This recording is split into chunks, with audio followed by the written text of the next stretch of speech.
You know, game show fans are some of the most uber-sensitive, self-absorbed types on the planet Earth. Anytime someone has a different opinion, they get butthurt and force their opinion on others, which proves that game show fans, especially the elite of the elite, the game show and game show pilot tape traders who hold on to their quiz shows like gold bars, are no different than Mussolini and his brown shirts or Obama and his freeloading followers.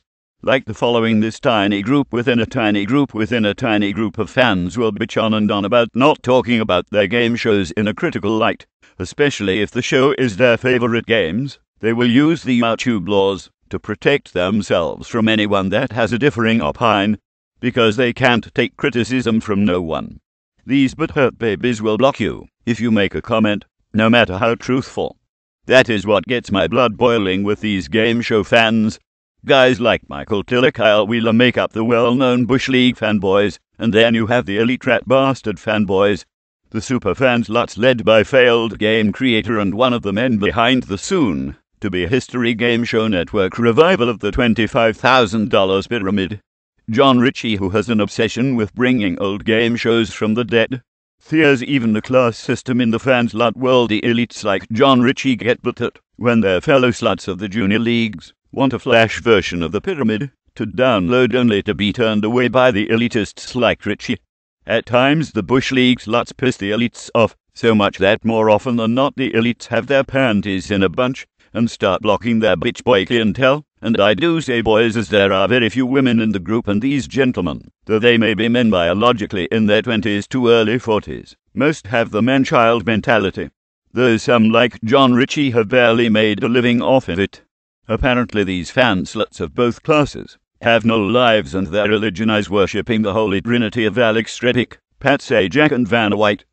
These poor boys are about as pathetic as the fanboys and fangirls of the anime fandom that watch anime and read manga to masturbate too. Two different fandoms, both pathetic. Heck, there's even someone who happens to have the same first name as me going to anime conventions with anime-centric game shows. Probably this Gregory sucks Ritchie's balls to get the rights to these games.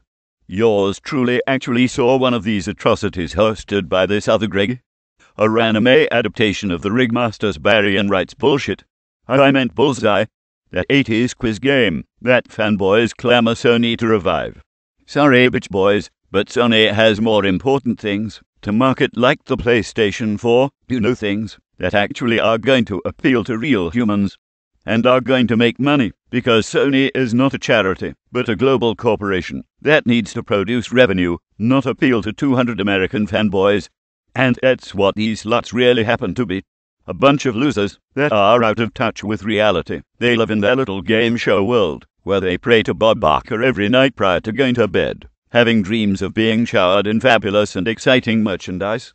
Now you know why society today has become a big mess.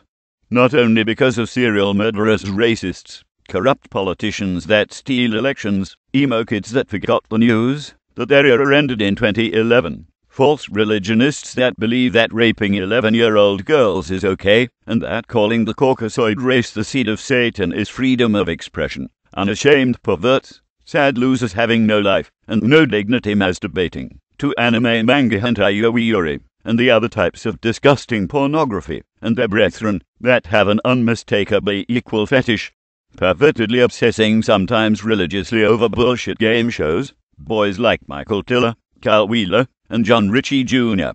More proof that game shows suck, and so do their fans.